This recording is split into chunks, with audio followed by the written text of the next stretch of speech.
Desperate Siddhartha had drowned today. But the new Siddhartha felt a deep love for this rushing water, and decided for himself, not to leave it very soon. The ferryman by this river I want to stay, thought Siddhartha, it is the same which I have crossed a long time ago on my way to the childlike people, a friendly ferryman had guided me then, he is the one I want to go to. Starting out from his hut, my path had led me at that time into a new life, which had now grown old and is dead. My present path, my present new life, shall also take its start there. Tenderly, he looked into the rushing water, into the transparent green, into the crystal lines of its drawing, so rich in secrets. Bright pearls he saw rising from the deep, quiet bubbles of air floating on the reflecting surface, the blue of the sky being depicted in it. With 1,000 eyes, the river looked at him, with green ones, with white ones, with crystal ones, with sky blue ones. How did he love this water, how did it delight him, how grateful was he to it! In his heart he heard the voice talking, which was newly awaking, and it told him, love this water. Stay near it. Learn from it. Oh yes, he wanted to learn from it, he wanted to listen to it. He who would understand this water and its secrets, so it seemed to him, would also understand many other things, many secrets, all secrets. But out of all secrets of the river, he today only saw one, this one touched his soul. He saw, this water ran and ran, incessantly it ran, and was nevertheless always there, was always at all times the same and yet new in every moment. Great be he who would grasp this, understand this. He understood and grasped it not, only felt some idea of it stirring, a distant memory, divine voices. Siddhartha rose, the workings of hunger in his body became unbearable. In a daze he walked on, up the path by the bank, upriver, listened to the current, listened to the rumbling hunger in his body.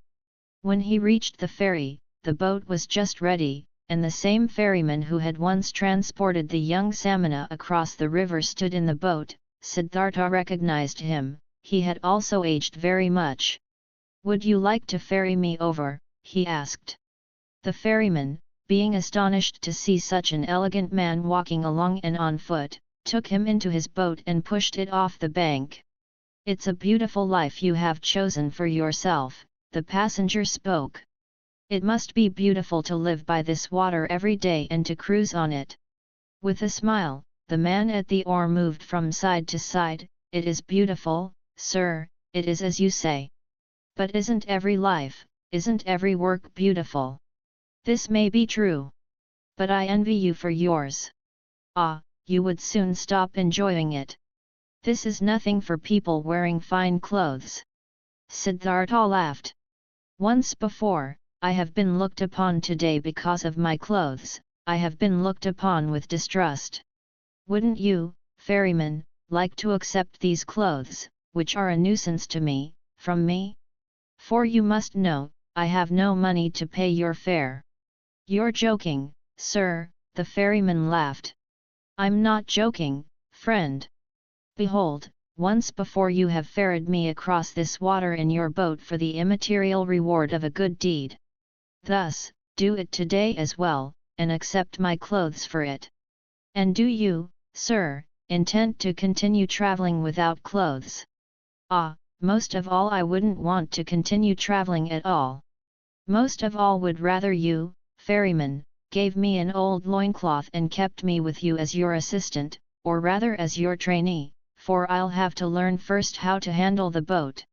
For a long time, the ferryman looked at the stranger, searching. Now I recognize you, he finally said.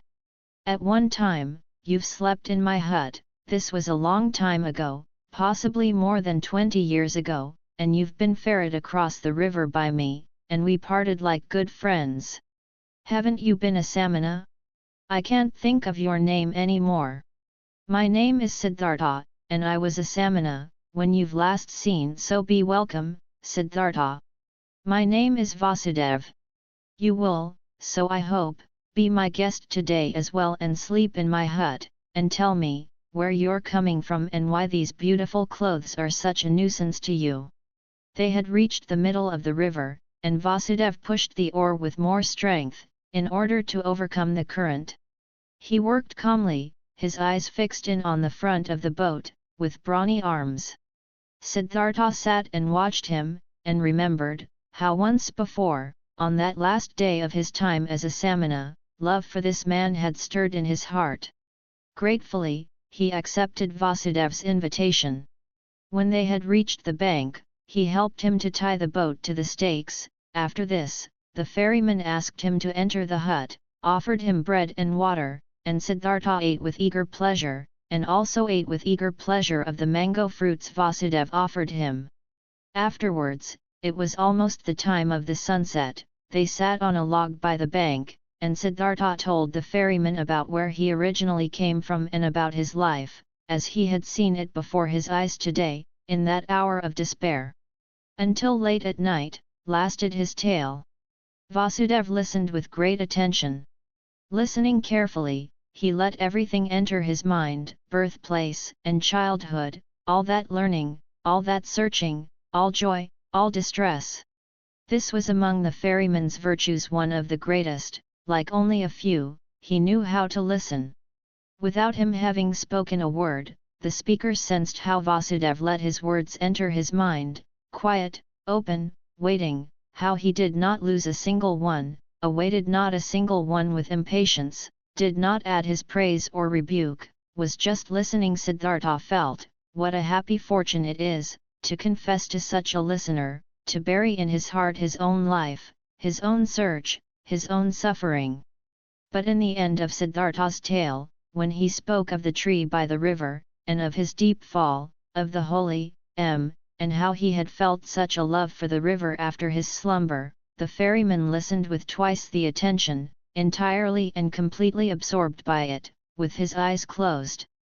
But when Siddhartha fell silent, and a long silence had occurred, then Vasudev said, "It is as I thought. The river has spoken to you. It is your friend as well, it speaks to you as well. That is good, that is very good. Stay with me, Siddhartha, my friend. I used to have a wife, her bed was next to mine, but she has died a long time ago. For a long time, I have lived alone. Now, you shall live with me, there is space and food for both." "I thank you," said Siddhartha, "I thank you and accept. And I also thank you for this, Vasudev, for listening to me so well. These people are rare who know how to listen. And I did not meet a single one who knew it as well as you did. I will also learn in this respect from you." "You will learn it," spoke Vasudev, "but not from me. The river has taught me to listen, from it you will learn it as well. It knows everything, the river, everything can be learned from it. See, you've already learned this from the water too, that it is good to strive downwards, to sink, to seek depth. The rich and elegant Siddhartha is becoming an oarsman's servant, the learned Brahmin Siddhartha becomes a ferryman, this has also been told to you by the river. You'll learn that other thing from it as well." Quoth Siddhartha after a long pause, "What other thing, Vasudev?" Vasudev rose. "It is late," he said, "let's go to sleep. I can't tell you that other thing, oh friend. You'll learn it, or perhaps you know it already. See, I'm no learned man, I have no special skill in speaking, I also have no special skill in thinking. All I'm able to do is to listen and to be godly, I have learned nothing else. If I was able to say and teach it, I might be a wise man, but like this I am only a ferryman, and it is my task to ferry people across the river. I have transported many, thousands, and to all of them, my river has been nothing but an obstacle on their travels. They traveled to seek money and business, and for weddings, and on pilgrimages, and the river was obstructing their path, and the ferryman's job was to get them quickly across that obstacle. But for some among thousands, a few, 4 or 5, the river has stopped being an obstacle, they have heard its voice, they have listened to it, and the river has become sacred to them, as it has become sacred to me. Let's rest now, Siddhartha. Siddhartha stayed with the ferryman and learned to operate the boat, and when there was nothing to do at the ferry, he worked with Vasudeva in the rice field, gathered wood, plucked the fruit off the banana trees. He learned to build an oar, and learned to mend the boat, and to weave baskets, and was joyful because of everything he learned, and the days and months passed quickly. But more than Vasudeva could teach him, he was taught by the river. Incessantly, he learned from it. Most of all, he learned from it to listen, to pay close attention with a quiet heart, with a waiting, open soul, without passion, without a wish, without judgment, without an opinion. In a friendly manner, he lived side by side with Vasudeva, and occasionally they exchanged some words, few and at length thought about. Words. Vasudeva was no friend of words. Rarely, Siddhartha succeeded in persuading him to speak. Did you, so he asked him at one time, did you too learn that secret from the river, that there is no time? Vasudeva's face was filled with a bright smile. Yes, Siddhartha, he spoke. It is this what you mean, isn't it, that the river is everywhere at once, at the source and at the mouth, at the waterfall, at the ferry, at the rapids, in the sea, in the mountains, everywhere at once, and that there is only the present time for it, not the shadow of the past, not the shadow of the future. This it is, said Siddhartha. And when I had learned it, I looked at my life, and it was also a river, and the boy Siddhartha was only separated from the man Siddhartha and from the old man Siddhartha by a shadow, not by something real. Also, Siddhartha's previous births were no past, and his death and his return to Brahma was no future. Nothing was, nothing will be, everything is, everything has existence and is present. Siddhartha spoke with ecstasy, deeply. This enlightenment had delighted him. Oh, was not all suffering time, were not all forms of tormenting oneself and being afraid time, was not everything hard, everything hostile in the world gone and overcome as soon as one had overcome time, as soon as time would have been put out of existence by one's thoughts? In ecstatic delight, he had spoken, but Vasudeva smiled at him brightly and nodded in confirmation. Silently he nodded, brushed his hand over Siddhartha's shoulder, turned back to his work. And once again, when the river had just increased its flow in the rainy season and made a powerful noise, then said Siddhartha, isn't it so, O friend, the river has many voices, very many voices? Hasn't it the voice of a king, and of a warrior, and of a bull, and of a bird of the night, and of a woman giving birth, and of a sighing man, and 1,000 other voices more? So it is, Vasudeva nodded, all voices of the creatures are in its voice. And do you know, Siddhartha continued, what word it speaks, when you succeed in hearing all of its 10,000 voices at once? Happily, Vasudeva's face was smiling. He bent over to Siddhartha and spoke the holy 0M into his ear. And this had been the very thing which Siddhartha had also been hearing. And time after time, his smile became more similar to the ferryman's, became almost just as bright, almost just as thoroughly glowing with bliss, just as shining out of 1,000 small wrinkles, just as alike to a child's, just as alike to an old man's. Many travelers, seeing the two ferrymen, thought they were brothers.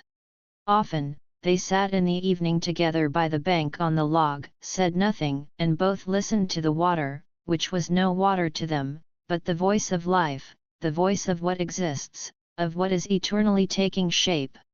And it happened from time to time that both, when listening to the river, thought of the same things, of a conversation from the day before yesterday, of one of their travelers, the face and fate of whom had occupied their thoughts, of death, of their childhood, and that they both in the same moment, when the river had been saying something good to them, looked at each other, both thinking precisely the same thing, both delighted about the same answer to the same question.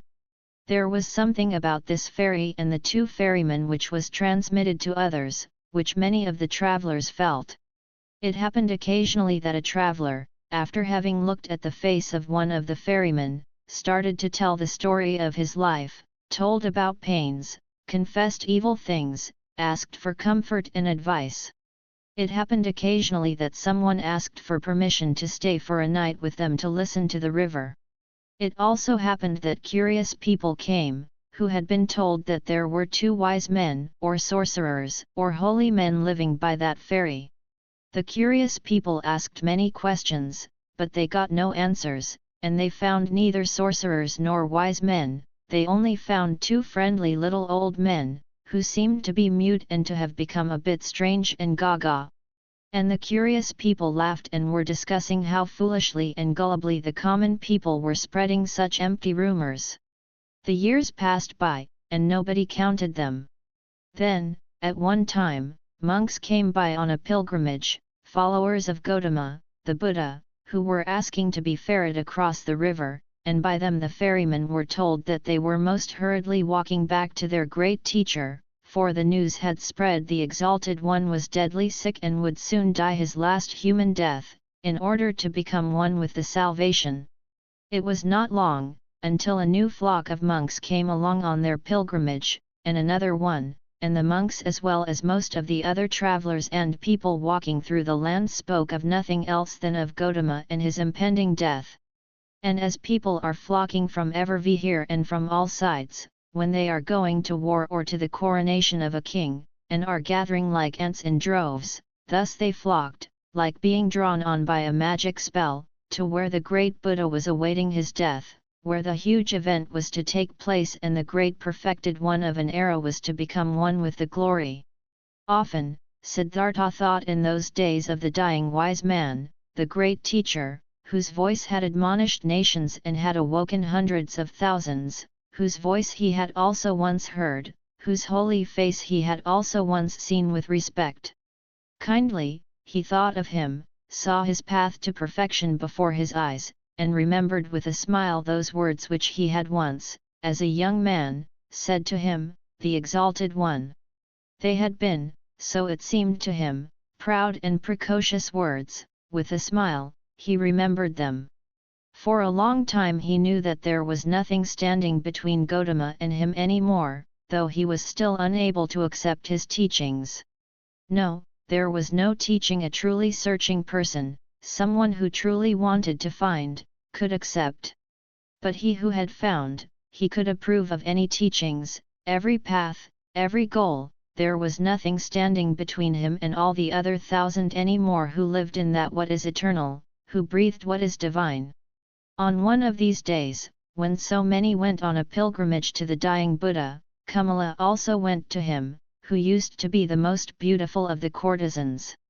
A long time ago, she had retired from her previous life, had given her garden to the monks of Gautama as a gift, had taken her refuge in the teachings, was among the friends and benefactors of the pilgrims.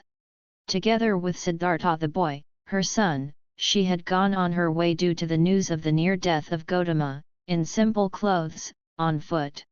With her little son, she was traveling by the river, but the boy had soon grown tired, desired to go back home, desired to rest, desired to eat, became disobedient and started whining. Kamala often had to take a rest with him. He was accustomed to having his way against her, she had to feed him, had to comfort him, had to scold him. He did not comprehend why he had to go on this exhausting and sad pilgrimage with his mother, to an unknown place, to a stranger, who was holy and about to die. So what if he died? How did this concern the boy? The pilgrims were getting close to Vasudev's ferry, when little Siddhartha once again forced his mother to rest. She, Kamala herself, had also become tired, and while the boy was chewing a banana, she crouched down on the ground, closed her eyes a bit, and rested. But suddenly, she uttered a wailing scream. The boy looked at her in fear and saw her face having grown pale from horror, and from under her dress, a small, black snake fled, by which Kamala had been bitten. Hurriedly, they now both ran along the path, in order to reach people, and got near to the ferry. There Kamala collapsed, and was not able to go any further. But the boy started crying miserably, only interrupting it to kiss and hug his mother, and she also joined his loud screams for help, until the sound reached Vasudev's ears, who stood at the ferry. Quickly, he came walking, took the woman on his arms, carried her into the boat. The boy ran along, and soon they all reached the hut, where Siddhartha stood by the stove and was just lighting the fire. He looked up and first saw the boy's face, which wondrously reminded him of something, like a warning to remember something he had forgotten. Then he saw Kamala, whom he instantly recognized, though she lay unconscious in the ferryman's arms, and now he knew that it was his own son, whose face had been such a warning reminder to him, and the heart stirred in his chest. Kamala's wound was washed, but had already turned black and her body was swollen. She was made to drink a healing potion. Her consciousness returned. She lay on Siddhartha's bed in the hut, and bent over her stood Siddhartha, who used to love her so much. It seemed like a dream to her. With a smile, she looked at her friend's face. Just slowly she realized her situation, remembered the bite, called timidly for the boy. "He's with you, don't worry," said Siddhartha. Kamala looked into his eyes. She spoke with a heavy tongue, paralyzed by the poison. "You've become old, my dear," she said, "you've become grey. But you are like the young Samana, who at one time came without clothes, with dusty feet, to me into the garden. You are much more like him than you were like him at that time when you had left me and Kame-swami. In the eyes, you're like him, Siddhartha. Alas, I have also grown old. Old, could you still recognize me?" Siddhartha smiled. "Instantly, I recognized you, Kamala, my dear." Kamala pointed to her boy and said, "Did you recognize him as well? He is your son." Her eyes became confused and fell shut. The boy wept. Siddhartha took him on his knees, let him weep, petted his hair, and at the sight of the child's face, a Brahmin prayer came to his mind, which he had learned a long time ago, when he had been a little boy himself. Slowly, with a singing voice, he started to speak. From his past and childhood, the words came flowing to him. And with that sing-song, the boy became calm, was only now and then uttering a sob and fell asleep. Siddhartha placed him on Vasudev's bed. Vasudev stood by the stove and cooked rice. Siddhartha gave him a look, which he returned with a smile. "She'll die," Siddhartha said quietly. Vasudev nodded. Over his friendly face ran the light of the stove's fire. Once again, Kamala returned to consciousness. Pain distorted her face. Siddhartha's eyes read the suffering on her mouth, on her pale cheeks. Quietly, he read it, attentively, waiting, his mind becoming one with her suffering. Kamala felt it, her gaze sought his eyes. Looking at him, she said, "Now I see that your eyes have changed as well. They've become completely different. By what do I still recognize that you're Siddhartha? It's you, and it's not you." Siddhartha said nothing. Quietly his eyes looked at hers. "You have achieved it," she asked. "You have found peace." He smiled and placed his hand on hers. "I'm seeing it," she said, "I'm seeing it. I too will find peace." "You have found it," Siddhartha spoke in a whisper. Kamala never stopped looking into his eyes. She thought about her pilgrimage to Gautama, which she wanted to take, in order to see the face of the perfected one, to breathe his peace, and she thought that she had now found him in his place, and that it was good, just as good, as if she had seen the other one. She wanted to tell this to him, but the tongue no longer obeyed her will. Without speaking, she looked at him, and he saw the life fading from her eyes. When the final pain filled her eyes and made them grow dim, when the final shiver ran through her limbs, his finger closed her eyelids. For a long time, he sat and looked at her peacefully dead face. For a long time, he observed her mouth, her old, tired mouth, with those lips, which had become thin, and he remembered that he used to, in the spring of his years, compare this mouth with a freshly cracked fig. For a long time, he sat, red in the pale face, in the tired wrinkles, filled himself with this sight, saw his own face lying in the same manner, just as white, just as quenched out, and saw at the same time his face and hers being young, with red lips, with fiery eyes, and the feeling of this both being present and at the same time real, the feeling of eternity, completely filled every aspect of his being. Deeply he felt, more deeply than ever before, in this hour, the indestructibility of every life, the eternity of every moment. When he rose, Vasudev had prepared rice for him. But Siddhartha did not eat. In the stable, where their goats stood, the two old men prepared beds of straw for themselves, and Vasudev lay himself down to sleep. But Siddhartha went outside and sat this night before the hut, listening to the river, surrounded by the past, touched and encircled by all times of his life at the same time. But occasionally, he rose, stepped to the door of the hut and listened, whether the boy was sleeping. Early in the morning, even before the sun could be seen, Vasudev came out of the stable and walked over to his friend. "You haven't slept," he said. "No, Vasudev. I sat here, I was listening to the river. A lot it has told me, deeply it has filled me with the healing thought, with the thought of oneness. You've experienced suffering, Siddhartha, but I see, no sadness has entered your heart." "No, my dear, how should I be sad? I, who have been rich and happy, have become even richer and happier now. My son has been given to me. Your son shall be welcome to me as well. But now, Siddhartha, let's get to work, there is much to be done. Kamala has died on the same bed on which my wife had died a long time ago.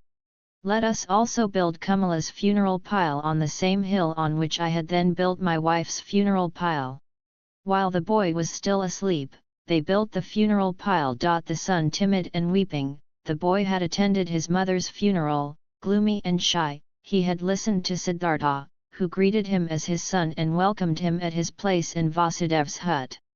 Pale, he sat for many days by the hill of the dead, did not want to eat, gave no open look, did not open his heart, met his fate with resistance and denial. Siddhartha spared him and let him do as he pleased, he honored his mourning. Siddhartha understood that his son did not know him, that he could not love him like a father. Slowly, he also saw and understood that the 11-year-old was a pampered boy, a mother's boy, and that he had grown up in the habits of rich people, accustomed to finer food, to a soft bed, accustomed to giving orders to servants. Siddhartha understood that the mourning, pampered child could not suddenly and willingly be content with a life among strangers and in poverty. He did not force him, he did many a chore for him, always picked the best piece of the meal for him. Slowly, he hoped to win him over, by friendly patience. Rich and happy, he had called himself, when the boy had come to him. Since time had passed on in the meantime, and the boy remained a stranger and in a gloomy disposition, since he displayed a proud and stubbornly disobedient heart, did not want to do any work, did not pay his respect to the old men, stole from Vasudev's fruit trees, then Siddhartha began to understand that his son had not brought him happiness and peace, but suffering and worry. But he loved him, and he preferred the suffering and worries of love over happiness and joy without the boy. Since young Siddhartha was in the hut, the old men had split the work. Vasudev had again taken on the job of the ferryman all by himself, and Siddhartha, in order to be with his son, did the work in the hut and the field. For a long time, for long months, Siddhartha waited for his son to understand him, to accept his love, to perhaps reciprocate it. For long months, Vasudev waited, watching, waited and said nothing.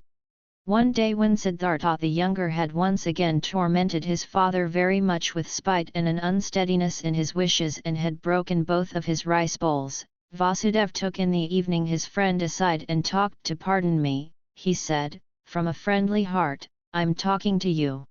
I'm seeing that you are tormenting yourself, I'm seeing that you're in grief. Your son, my dear, is worrying you, and he is also worrying me. That young bird is accustomed to a different life, to a different nest. He has not, like you, run away from riches and the city, being disgusted and fed up with it. Against his will, he had to leave all this behind. I asked the river, "Oh friend, many times I have asked it. But the river laughs, it laughs at me, it laughs at you and me, and is shaking with laughter at our foolishness.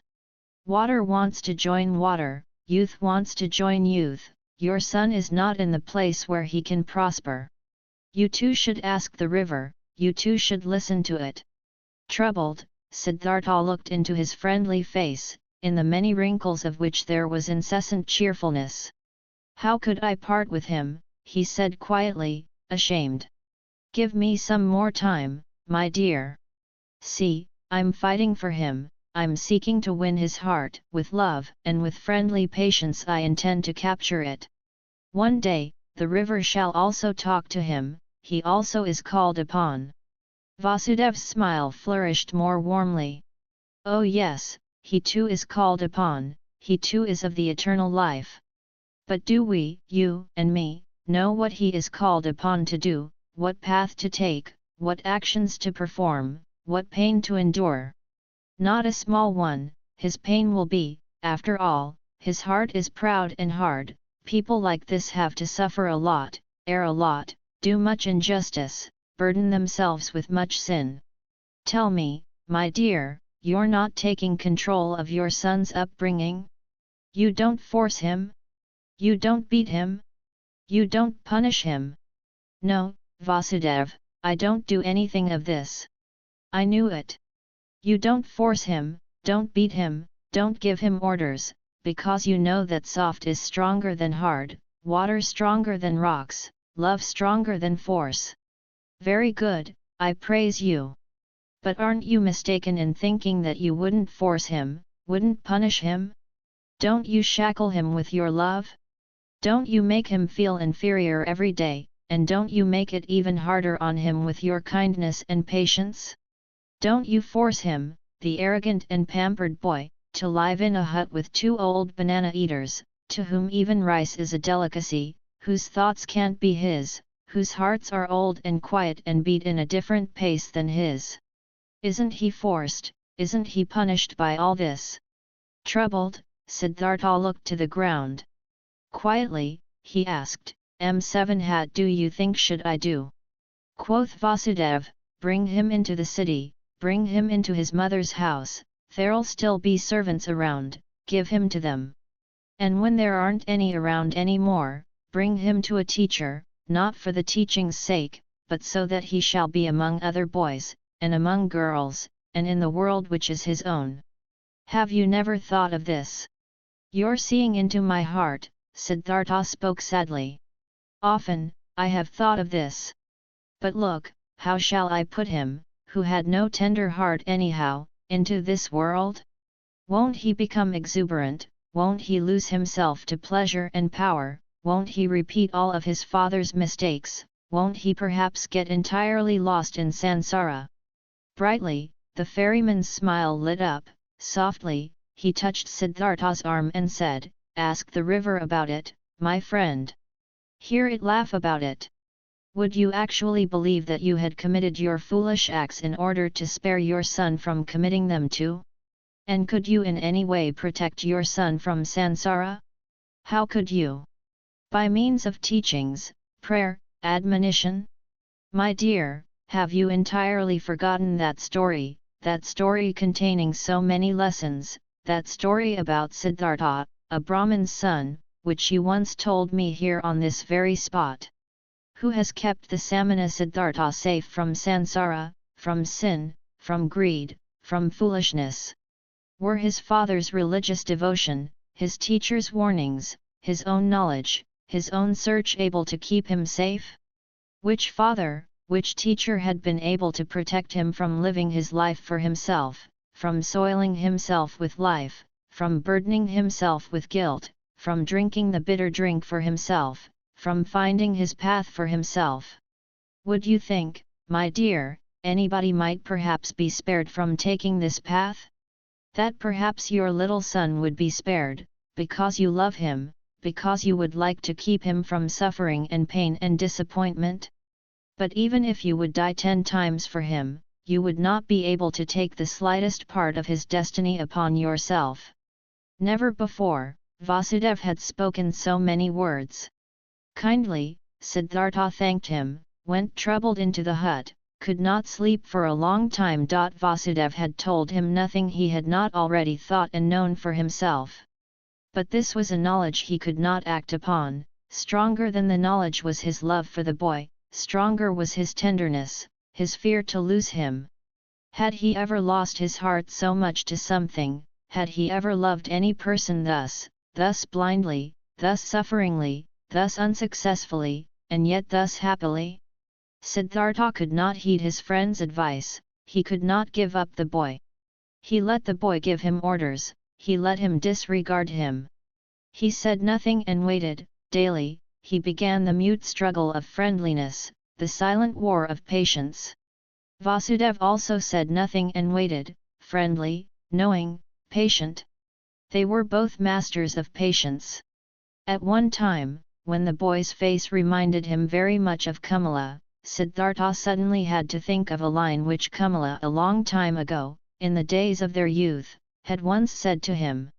"You cannot love," she had said to him, and he had agreed with her and had compared himself with a star, while comparing the childlike people with falling leaves, and nevertheless he had also sensed an accusation in that line.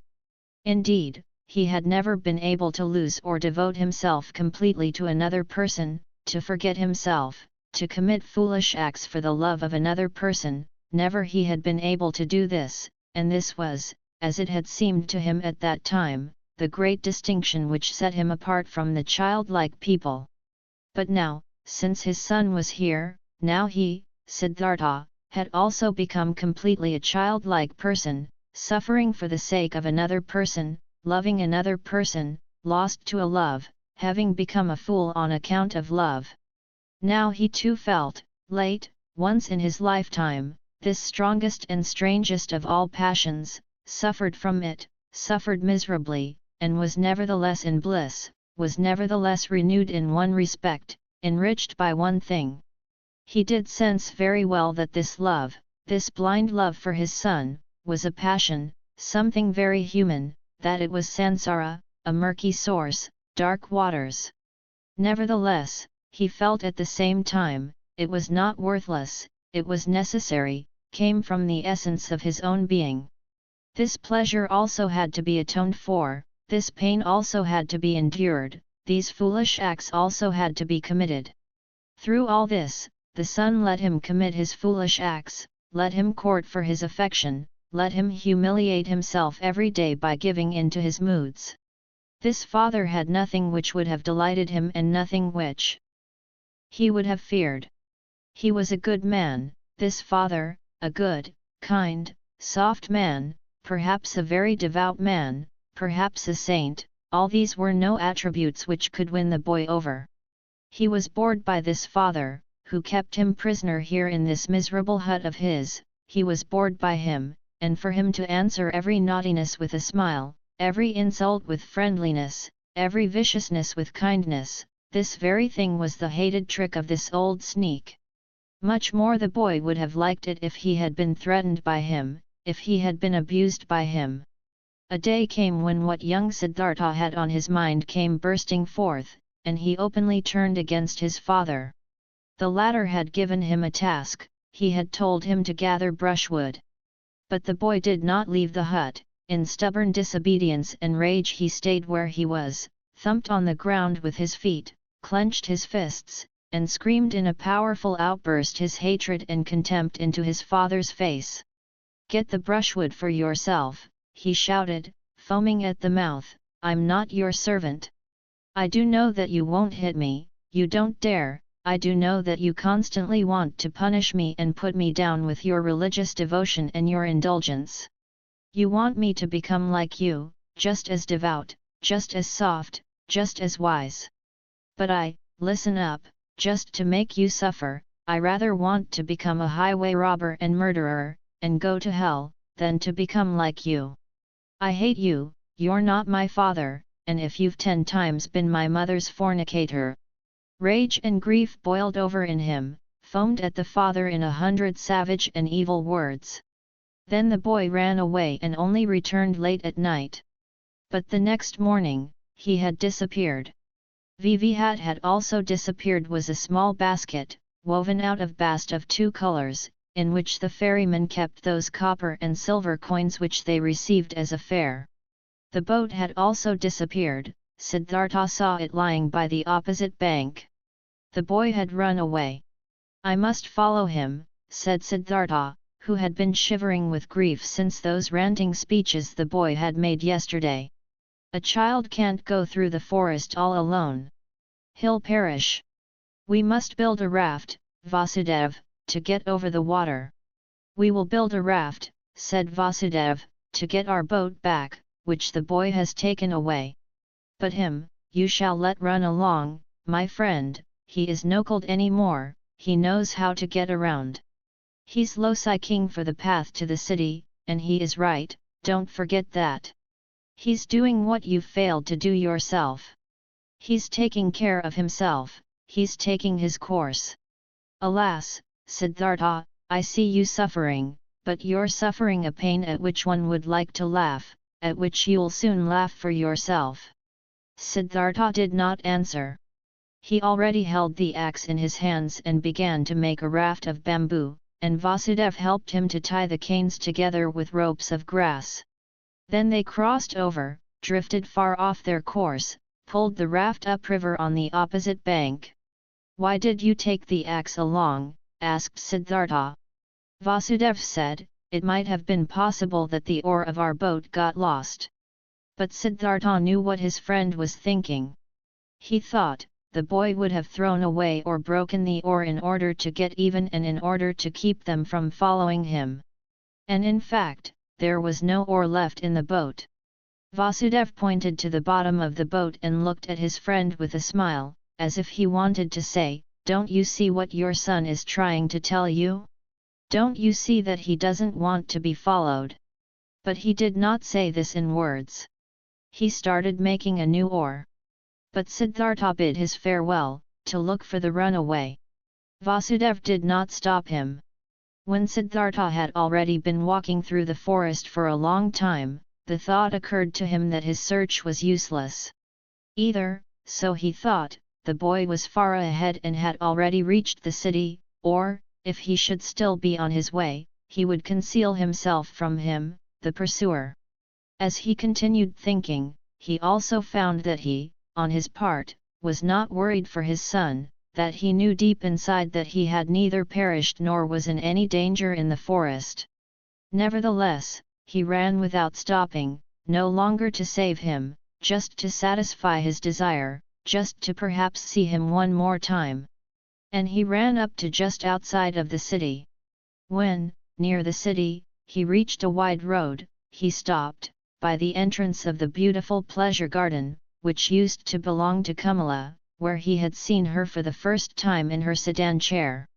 The past rose up in his soul, again he saw himself standing there, young, a bearded, naked Samana, the hair full of dust. For a long time, Siddhartha stood there and looked through the open gate into the garden, seeing monks in yellow robes walking among the beautiful trees. For a long time, he stood there, pondering, seeing images, listening to the story of his life. For a long time, he stood there, looked at the monks, saw young Siddhartha in their place, saw young Kamala walking among the high trees. Clearly, he saw himself being served food and drink by Kamala, receiving his first kiss from her, looking proudly and disdainfully back on his Brahmanism, beginning proudly and full of desire his worldly life. He saw Kamaswami, saw the servants, the orgies, the gamblers with the dice, the musicians, saw Kamala's songbird in the cage, lived through all this once again, breathed sansara, was once again old and tired, felt once again disgust, felt once again the wish to annihilate himself, was once again healed by the holy 0M. After having been standing by the gate of the garden for a long time, Siddhartha realized that his desire was foolish, which had made him go up to this place, that he could not help his son, that he was not allowed to cling to him. Deeply, he felt the love for the runaway in his heart, like a wound, and he felt at the same time that this wound had not been given to him in order to turn the knife in it, that it had to become a blossom and had to shine. That this wound did not blossom yet, did not shine yet, at this hour, made him sad. Instead of the desired goal, which had drawn him here following the runaway son, there was now emptiness. Sadly, he sat down, felt something dying in his heart, experienced emptiness, saw no joy anymore, no goal. He sat lost in thought and waited. This he had learned by the river, this one thing, waiting, having patience, listening attentively. And he sat and listened, in the dust of the road, listened to his heart, beating tiredly and sadly, waited for a voice. Many an hour he crouched, listening, saw no images any more, fell into emptiness, let himself fall, without seeing a path. And when he felt the wound burning, he silently spoke the 0M, filled himself with 0M. The monks in the garden saw him, and since he crouched for many hours, and dust was gathering on his grey hair, one of them came to him and placed 2 bananas in front of him. The old man did not see from this petrified state, he was awoken by a hand touching his shoulder. Instantly, he recognized this touch, this tender, bashful touch, and regained his senses. He rose and greeted Vasudev, who had followed him. And when he looked into Vasudev's friendly face, into the small wrinkles which were as if they were filled with nothing but his smile, into the happy eyes, then he smiled too. Now he saw the bananas lying in front of him, picked them up, gave one to the ferryman, ate the other one himself. After this, he silently went back into the forest with Vasudev, returned home to the ferry. Neither one talked about what had happened today, neither one mentioned the boy's name, neither one spoke about him running away, neither one spoke about the wound. In the hut, Siddhartha lay down on his bed, and when after a while Vasudev came to him, to offer him a bowl of coconut milk, he already found him asleep. 0M for a long time, the wound continued to burn. Many a traveller Siddhartha had to ferry across the river who was accompanied by a son or a daughter, and he saw none of them without envying him, without thinking, so many thousands possess this sweetest of good fortunes, why don't I? Even bad people, even thieves and robbers have children and love them, and are being loved by them, all except for me. Thus simply, thus without reason he now thought, thus similar to the childlike people he had become. Differently than before, he now looked upon people, less smart, less proud, but instead warmer, more curious, more involved. When he ferried travelers of the ordinary kind, childlike people, businessmen, warriors, women, these people did not seem alien to him as they used to, he understood them, he understood and shared their life, which was not guided by thoughts and insight, but solely by urges and wishes. He felt like them. Though he was near perfection and was bearing his final wound, it still seemed to him as if those childlike people were his brothers. Their vanities, desires for possession, and ridiculous aspects were no longer ridiculous to him, became understandable, became lovable, even became worthy of veneration to him. The blind love of a mother for her child, the stupid, blind pride of a conceited father for his only son, the blind, wild desire of a young, vain woman for jewelry and admiring glances from men, all of these urges, all of this childish stuff, all of these simple, foolish, but immensely strong, strongly living, strongly prevailing urges and desires were now no childish notions for Siddhartha anymore. He saw people living for their sake, saw them achieving infinitely much for their sake. Traveling, conducting wars, suffering infinitely much, bearing infinitely much, and he could love them for it. He saw life, that what is alive, the indestructible, the Brahman in each of their passions, each of their acts. Worthy of love and admiration were these people in their blind loyalty, their blind strength and tenacity.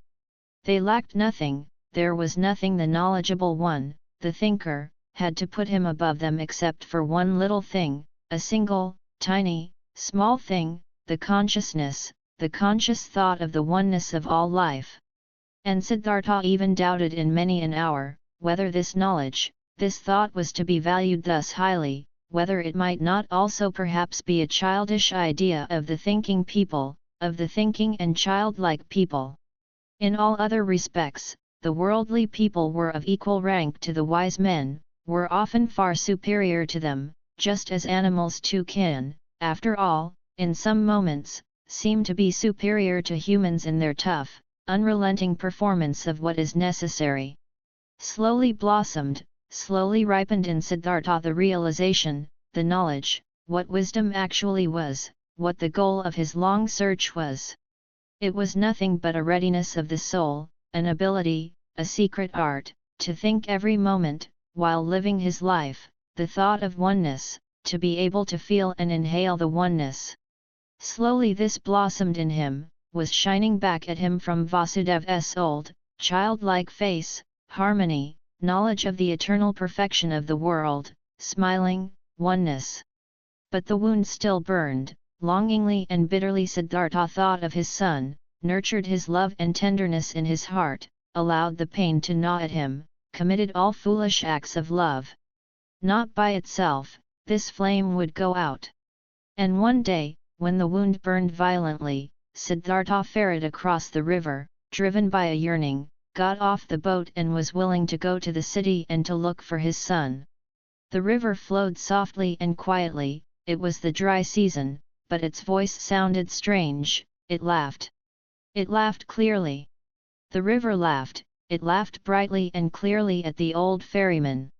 Siddhartha stopped, he bent over the water, in order to hear even better, and he saw his face reflected in the quietly moving waters, and in this reflected face there was something, which reminded him, something he had forgotten, and as he thought about it, he found it, this face resembled another face, which he used to know and love and also fear. It resembled his father's face, the Brahman. And he remembered how he, a long time ago, as a young man, had forced his father to let him go to the penitence, how he had bid his farewell to him, how he had gone and had never come back. Had his father not also suffered the same pain for him, which he now suffered for his son? Had his father not long since died, alone, without having seen his son again? Did he not have to expect the same fate for himself? Was it not a comedy, a strange and stupid matter, this repetition, this running around in a fateful circle? The river laughed. Yes, so it was, everything came back, which had not been suffered and solved up to its end, the same pain was suffered over and over again. But Siddhartha went back into the boat and ferried back to the hut, thinking of his father, thinking of his son, laughed at by the river, at odds with himself, tending towards despair, and not less tending towards laughing along at himself and the entire world. Alas, the wound was not blossoming yet, his heart was still fighting his fate, cheerfulness and victory were not yet shining from his suffering. Nevertheless, he felt hope, and once he had returned to the hut, he felt an undefeatable desire to open up to Vasudev, to show him everything, the master of listening, to say everything. Vasudev was sitting in the hut and weaving a basket. He no longer used the ferry boat, his eyes were starting to get weak, and not just his eyes, his arms and hands as well. Unchanged and flourishing was only the joy and the cheerful benevolence of his face. Siddhartha sat down next to the old man, slowly he started talking. What they had never talked about, he now told him of his walk to the city, at that time, of the burning wound, of his envy at the sight of happy fathers, of his knowledge of the foolishness of such wishes, of his futile fight against them. He reported everything, he was able to say everything, even the most embarrassing parts, everything could be said, everything shown, everything he could tell. He presented his wound, also told how he fled today, how he ferried across the water, a childish runaway, willing to walk to the city, how the river had laughed. While he spoke for a long time, while Vasudev was listening with a quiet face. Vasudev's listening gave Siddhartha a stronger sensation than ever before. He sensed how his pain, his fears flowed over to him, how his secret hope flowed over, came back at him from his counterpart. To show his wound to this listener was the same as bathing it in the river, until it had cooled and become one with the river. While he was still speaking, still admitting and confessing, Siddhartha felt more and more that this was no longer Vasudev, no longer a human being who was listening to him, that this motionless listener was absorbing his confession into himself like a tree the rain, that this motionless man was the river itself, that he was God himself, that he was the eternal itself. And while Siddhartha stopped thinking of himself and his wound, this realization of Vasudev's changed character took possession of him, and the more he felt it and entered into it, the less wondrous it became, the more he realized that everything was in order and natural, that Vasudev had already been like this for a long time, almost forever, that only he had not quite recognized it, yes, that he himself had almost reached the same state. He felt that he was now seeing old Vasudev as the people see the gods, and that this could not last. In his heart, he started bidding his farewell to Vasudev. Throughout all this, he talked incessantly. When he had finished talking, Vasudev turned his friendly eyes, which had grown slightly weak, at him, said nothing, let his silent love and cheerfulness, understanding and knowledge, shine at him. He took Siddhartha's hand, led him to the seat by the bank, sat down with him, smiled at the river. "You've heard it laugh," he said. "But you haven't heard everything. Let's listen, you'll hear more." They listened. Softly sounded the river, singing in many voices. Siddhartha looked into the water, and images appeared to him in the moving water. His father appeared, lonely, mourning for his son. He himself appeared, lonely, he also being tied with the bondage of yearning to his distant son. His son appeared, lonely as well, the boy, greedily rushing along the burning course of his young wishes, each one heading for his goal, each one obsessed by the goal, each one suffering. The river sang with a voice of suffering, longingly it sang, longingly, it flowed towards its goal, lamentingly its voice sang. "Do you hear?" Vasudev's mute gaze asked. Siddhartha nodded. "Listen better," Vasudev whispered. Siddhartha made an effort to listen better. The image of his father, his own image, the image of his son merged. Kamala's image also appeared and was dispersed, and the image of Govinda, and other images, and they merged with each other, turned all into the river, headed all, being the river, for the goal, longing, desiring, suffering, and the river's voice sounded full of yearning, full of burning woe, full of unsatisfiable desire. For the goal, the river was heading. Siddhartha saw it hurrying, the river, which consisted of him and his loved ones and of all people he had ever seen. All of these waves and waters were hurrying, suffering, towards goals, many goals, the waterfall, the lake, the rapids, the sea, and all goals were reached, and every goal was followed by a new one, and the water turned into vapor and rose to the sky, turned into rain and poured down from the sky, turned into a source, a stream, a river. Headed forward once again, flowed on once again. But the longing voice had changed. It still resounded, full of suffering, searching, but other voices joined it, voices of joy and of suffering, good and bad voices, laughing and sad ones, 100 voices, 1,000 voices. Siddhartha listened. He was now nothing but a listener, completely concentrated on listening, completely empty. He felt that he had now finished learning to listen. Often before, he had heard all this, these many voices in the river. Today it sounded new. Already, he could no longer tell the many voices apart, not the happy ones from the weeping ones, not the ones of children from those of men, they all belonged together, the lamentation of yearning and the laughter of the knowledgeable one, the scream of rage and the moaning of the dying ones, everything was one, everything was intertwined and connected, entangled 1,000 times. And everything together, all voices, all goals, all yearning, all suffering, all pleasure, all that was good and evil, all of this together was the world. All of it together was the flow of events, was the music of life. And when Siddhartha was listening attentively to this river, this song of 1,000 voices, when he neither listened to the suffering nor the laughter, when he did not tie his soul to any particular voice and submerged his self into it, but when he heard them all, perceived the whole, the oneness, then the great song of the 1,000 voices consisted of a single word, which was 0M, the perfection. Do you hear? Vasudev's gaze asked again. Brightly, Vasudev's smile was shining, floating radiantly over all the wrinkles of his old face, as the 0M was floating in the air over all the voices of the river. Brightly his smile was shining, when he looked at his friend, and brightly the same smile was now starting to shine on Siddhartha's face as well. His wound blossomed, his suffering was shining, his self had flown into the oneness. In this hour, Siddhartha stopped fighting his fate, stopped suffering. On his face flourished the cheerfulness of a knowledge, which is no longer opposed by any will, which knows perfection, which is in agreement with the flow of events, with the current of life, full of sympathy for the pain of others, full of sympathy for the pleasure of others, devoted to the flow, belonging to the oneness.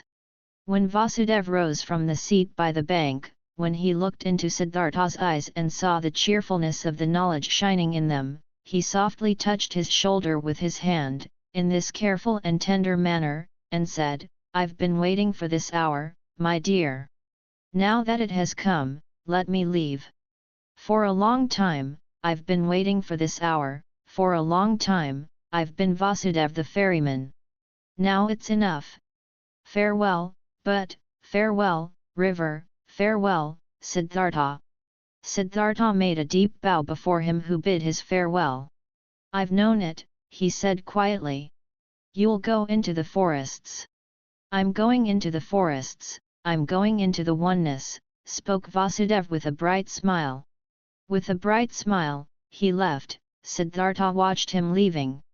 With deep joy, with deep solemnity he watched him leave, saw his steps full of peace, saw his head full of luster, saw his body full of light. Govinda together with other monks, Govinda used to spend the time of rest between pilgrimages in the pleasure grove, which the courtesan Kamala had given to the followers of Gautama for a gift. He heard talk of an old ferryman, who lived one day's journey away by the river, and who was regarded as a wise man by many. When Govinda went back on his way, he chose the path to the ferry, eager to see the ferryman. Because, though he had lived his entire life by the rules, though he was also looked upon with veneration by the younger monks on account of his age and his modesty, the restlessness and the searching still had not perished from his heart. He came to the river and asked the old man to ferry him over, and when they got off the boat on the other side, he said to the old man, "You're very good to us monks and pilgrims, you have already ferried many of us across the river. Aren't you too, ferryman, a searcher for the right path?" Quoth Siddhartha, smiling from his old eyes, "Do you call yourself a searcher, O venerable one, though you are already well on in years and are wearing the robe of Gautama's monks?"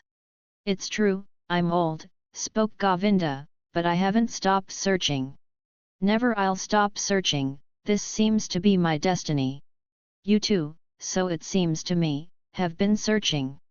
Would you like to tell me something, O honorable one?" Quoth Siddhartha, "What should I possibly have to tell you, O venerable one? Perhaps that you're searching far too much? That in all that searching, you don't find the time for finding." "How come?" asked Govinda. "When someone is searching," said Siddhartha, "then it might easily happen that the only thing his eyes still see is that what he searches for, that he is unable to find anything, to let anything enter his mind, because he always thinks of nothing but the object of his search, because he has a goal, because he is obsessed by the goal. Searching means having a goal. But finding means, being free, being open, having no goal, you, O Venerable One, are perhaps indeed a searcher, because, striving for your goal, there are many things you don't see, which are directly in front of your eyes. I don't quite understand yet, asked Govinda, what do you mean by this? Quoth Siddhartha, a long time ago, O Venerable One, many years ago, you've once before been at this river and have found a sleeping man by the river, and have sat down with him to guard his sleep. But, O Govinda, you did not recognize the sleeping man. Astonished, as if he had been the object of a magic spell, the monk looked into the ferryman's eyes. Are you Siddhartha? He asked with a timid voice. I wouldn't have recognized you this time as well. From my heart, I'm greeting you, Siddhartha, from my heart, I'm happy to see you once again. You've changed a lot, my friend. And so you've now become a ferryman. In a friendly manner, Siddhartha laughed. A ferryman, yes. Many people, Govinda, have to change a lot, have to wear many a robe. I am one of those, my dear. Be welcome, Govinda, and spend the night in my hut. Govinda stayed the night in the hut and slept on the bed which used to be Vasudev's bed. Many questions he posed to the friend of his youth, many things Siddhartha had to tell him from his life.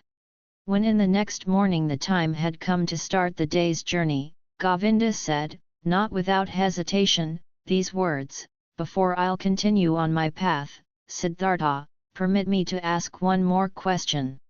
Do you have a teaching? Do you have a faith or a knowledge you follow, which helps you to live and to do right? Quoth Siddhartha, you know, my dear, that I already as a young man, in those days when we lived with the penitents in the forest, started to distrust teachers and teachings and to turn my back to them. I have stuck with this. Nevertheless, I have had many teachers since then. A beautiful courtesan has been my teacher for a long time, and a rich merchant was my teacher, and some gamblers with dice.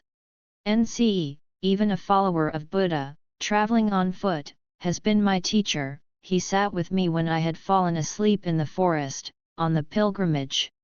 I've also learned from him, I'm also grateful to him, very grateful. But most of all, I have learned here from this river and from my predecessor, the ferryman Vasudev. He was a very simple person, Vasudev, he was no thinker, but he knew what is necessary just as well as Gautama. He was a perfect man, a saint.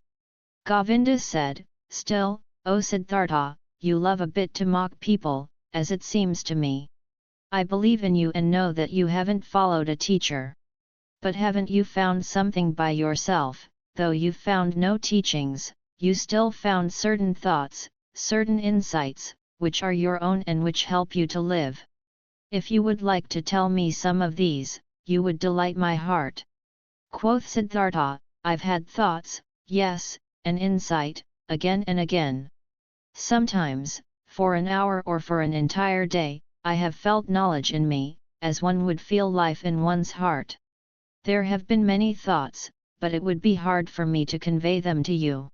Look, my dear Govinda, this is one of my thoughts, which I have found, wisdom cannot be passed on. Wisdom which a wise man tries to pass on to someone always sounds like foolishness. Are you kidding? Asked Govinda. I'm not kidding.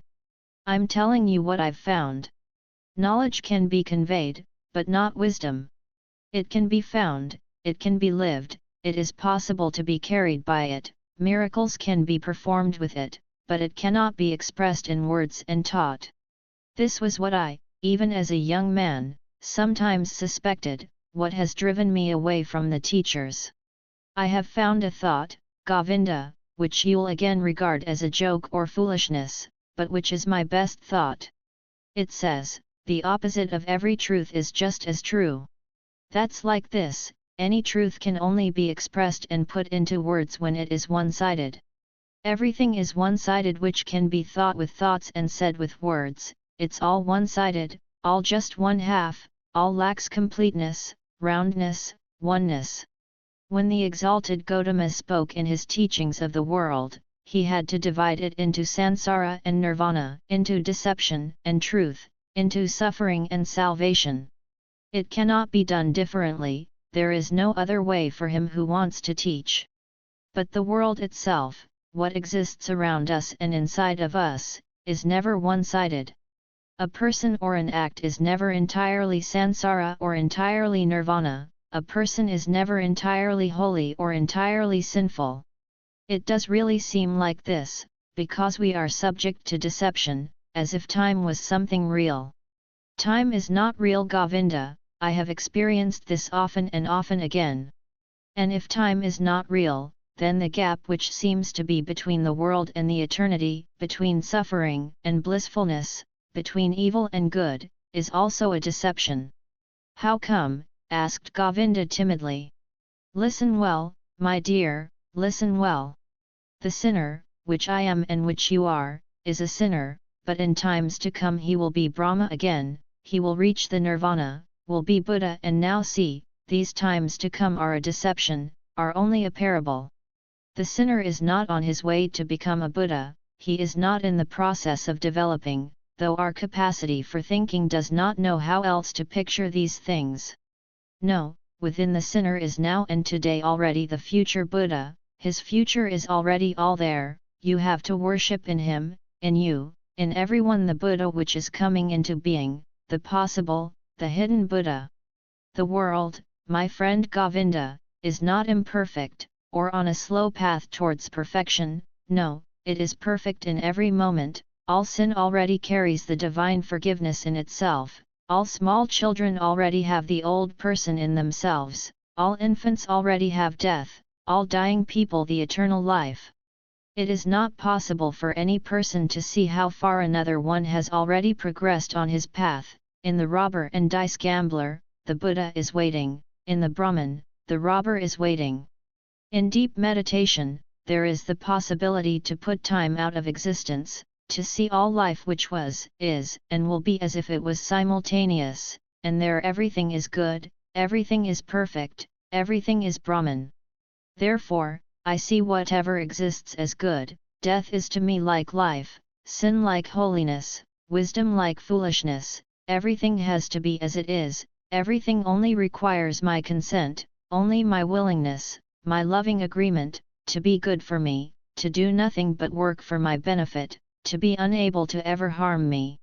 I have experienced on my body and on my soul that I needed sin very much, I needed lust, the desire for possessions, vanity, and needed the most shameful despair, in order to learn how to give up all resistance, in order to learn how to love the world, in order to stop comparing it to some world I wished, I imagined, some kind of perfection I had made up, but to leave it as it is and to love it and to enjoy being a part of it. These, O Govinda, are some of the thoughts which have come into my mind.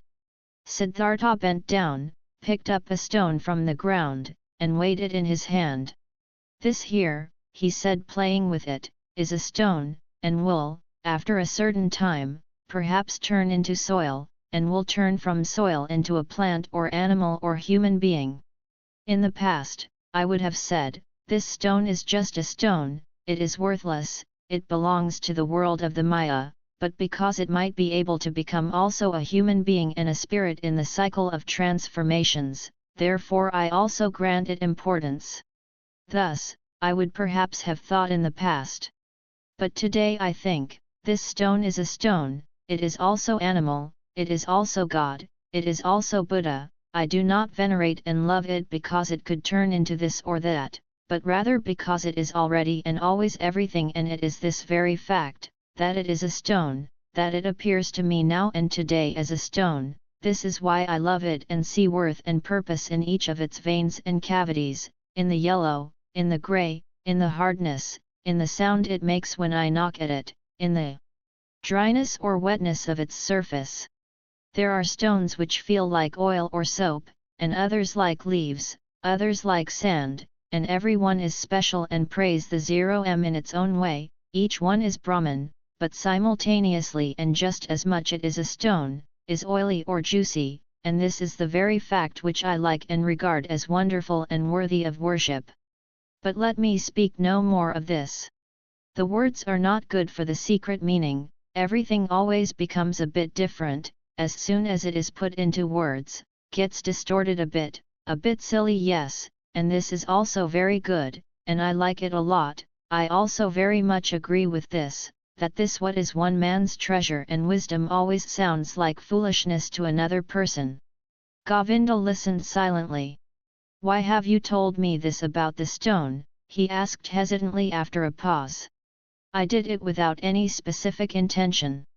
Or perhaps what I meant was, that I love this very stone, and the river, and all these things we are looking at and from which we can learn. I can love a stone, Govinda, and also a tree or a piece of bark. These are things, and things can be loved. But I cannot love words, therefore, teachings are no good for me, they have no hardness, no softness, no colors, no edges, no smell, no taste, they have nothing but words. Perhaps it is these which keep you from finding peace, perhaps it is the many words. Because salvation and virtue as well, sansara and nirvana as well, are mere words, Govinda. There is no thing which would be nirvana, there is just the word nirvana. Quoth Govinda, not just a word, my friend, is nirvana. It is a thought. Siddhartha continued, a thought, it might be so. I must confess to you, my dear, I don't differentiate much between thoughts and words. To be honest, I also have no high opinion of thoughts. I have a better opinion of things. Here on this ferry boat, for instance, a man has been my predecessor and teacher, a holy man, who has for many years simply believed in the river, nothing else. He had noticed that the river spoke to him, he learned from it, it educated and taught him, the river seemed to be a god to him. For many years he did not know that every wind, every cloud, every bird, every beetle was just as divine and knows just as much and can teach just as much as the worshipped river. But when this holy man went into the forests, he knew everything, knew more than you and me, without teachers, without books, only because he had believed in the river. Govinda said, but is that what you call things, actually something real, something which has existence? Isn't it just a deception of the Maya, just an image and illusion? Your stone, your tree, your river, are they actually a reality? This too, spoke Siddhartha, I do not care very much about. Let the things be illusions or not, after all I would then also be an illusion, and thus they are always like me. This is what makes them so dear and worthy of veneration for me, they are like me. Therefore, I can love them. And this is now a teaching you will laugh about. Love, O Govinda, seems to me to be the most important thing of all. To thoroughly understand the world, to explain it, to despise it, may be the thing great thinkers do. But I'm only interested in being able to love the world, not to despise it, not to hate it and me, to be able to look upon it and me and all beings with love and admiration and great respect. This I understand, spoke Govinda. But this very thing was discovered by the Exalted One to be a deception. He commands benevolence, clemency, sympathy, tolerance, but not love. He forbade us to tie our heart in love to earthly things. I know it, said Siddhartha, his smile shone golden. I know it, Govinda. And behold, with this we are right in the middle of the thicket of opinions, in the dispute about words. For I cannot deny, my words of love are in a contradiction, a seeming contradiction with Gautama's words. For this very reason, I distrust in words so much, for I know, this contradiction is a deception. I know that I am in agreement with Gautama. How should he not know love, he, who has discovered all elements of human existence in their transitoriness, in their meaninglessness, and yet loved people thus much, to use a long, laborious life only to help them, to teach them. Even with him, even with your great teacher, I prefer the thing over the words, place more importance on his acts and life than on his speeches, more on the gestures of his hand than his opinions. Not in his speech, not in his thoughts, I see his greatness, only in his actions, in his life." For a long time, the two old men said nothing. Then spoke Govinda, while bowing for a farewell, "I thank you, Siddhartha, for telling me some of your thoughts. They are partially strange thoughts, not all have been instantly understandable to me. This being as it may, I thank you, and I wish you to have calm days." But secretly he thought to himself, "This Siddhartha is a bizarre person, he expresses bizarre thoughts, his teachings sound foolish.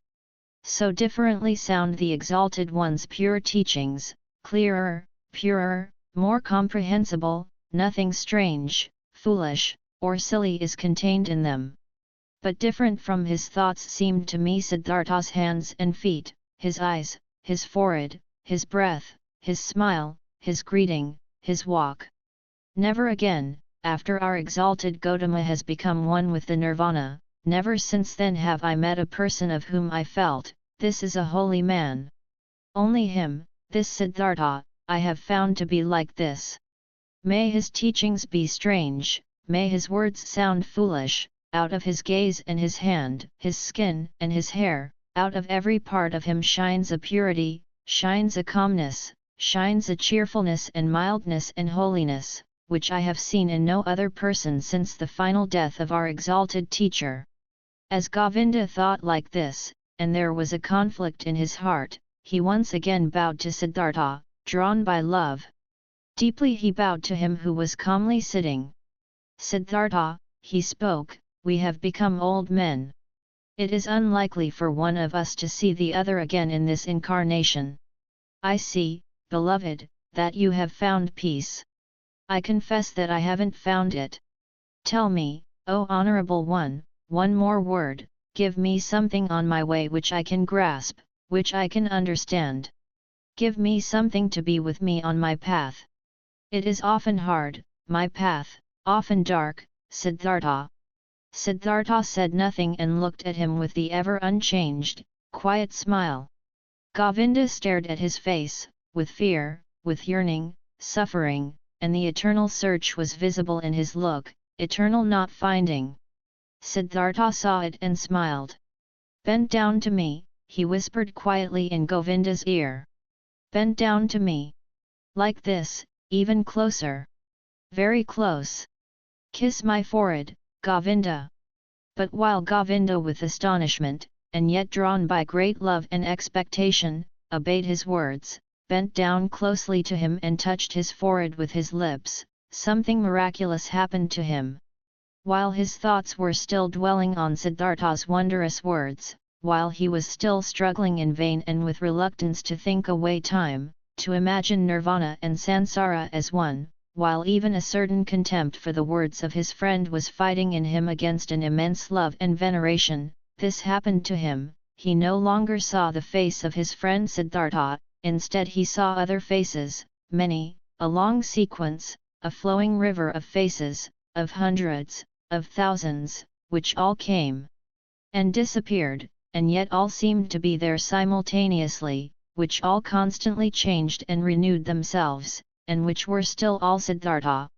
He saw the face of a fish, a carp, with an infinitely painfully opened mouth, the face of a dying fish, with fading eyes. He saw the face of a newborn child, red and full of wrinkles, distorted from crying. He saw the face of a murderer, he saw him plunging a knife into the body of another person. He saw, in the same second, this criminal in bondage, kneeling and his head being chopped off by the executioner with one blow of his sword. He saw the bodies of men and women, naked in positions and cramps of frenzied love. He saw corpses stretched out, motionless, cold, void. He saw the heads of animals, of boars, of crocodiles, of elephants, of bulls, of birds. He saw gods, saw Krishna, saw Agni. He saw all of these figures and faces in 1,000 relationships with one another, each one helping the other, loving it, hating it, destroying it, giving rebirth to it. Each one was a will to die,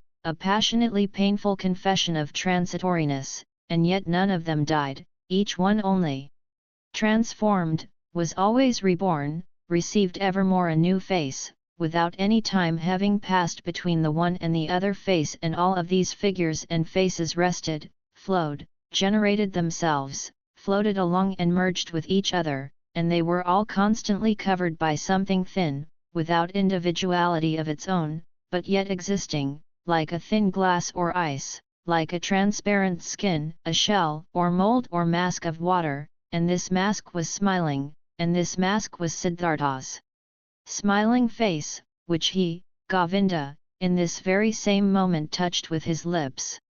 And, Govinda saw it like this smile of the mask, this smile of oneness above the flowing forms, this smile of simultaneousness above the thousand births and deaths, this smile of Siddhartha was precisely the same, was precisely of the same kind as the quiet, delicate, impenetrable, perhaps benevolent, perhaps mocking, wise, thousand-fold smile of Gautama, the Buddha, as he had seen it himself with great respect 100 times.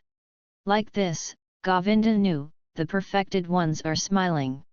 Not knowing any more whether time existed, whether the vision had lasted a second or 100 years, not knowing any more whether there existed a Siddhartha, a Gautama, a me and a you, feeling in his innermost self as if he had been wounded by a divine arrow, the injury of which tasted sweet, being enchanted and dissolved in his innermost self, Govinda still stood for a little while bent over Siddhartha's quiet face, which he had just kissed, which had just been the scene of all manifestations, all transformations, all existence.